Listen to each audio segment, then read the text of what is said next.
7 ગુજરાતનો અવાજ। નમસ્કાર દર્શક મિત્રો, i7 ન્યૂઝ ગુજરાતીની સાથે હું છું આપની સાથે પાયલ બામભણિયા। તો જોઈએ આજના મહત્વના સમાચાર। વડોદરામાં મતદાન મથક પર મોબાઈલ મૂકવા બાબતે બબાલનો એક વિડીયો સામે આવ્યો છે। પોલીસ પર મતદારો સાથે આરોપીઓ જેવું વર્તન કરવામાં આવતો હોવાના આક્ષેપો થયા છે। મતદારનું કહેવું છે કે પોલીસ મોબાઈલ બહાર ટેબલ પર મુકડાવે છે અને બીજી તરફ એવું કહે છે કે મોબાઈલની અમારી કોઈ જવાબદારી નહીં। તો આ કેટલું યોગ્ય છે? Bureau chief Narendra Sharma, i7 news Gujarati, Anand. અહીંયા મૂકીને સ્કૂલની બહાર જવાનું એનો પ્રશ્ન નહીં, પણ એ મોબાઈલ કોનો મોબાઈલ કોઈ ઉચકીને જશે એની કોઈ જવાબદારી નહીં। અને જયારે એ પૂછવામાં આવે કે એવું કહેવામાં આવે કે અમે કોઈ જવાબદાર નથી આ બધા માટે, એ મોબાઈલ મૂકી દો।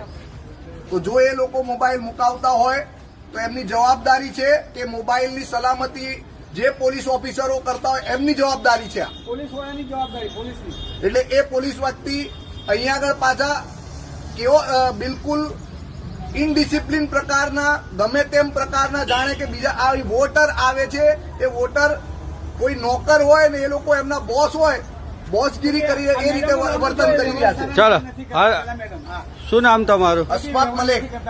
સામાન આ રીતનું ના ચાલે, મોબાઈલ કોઈ બીજો લઈ જાય।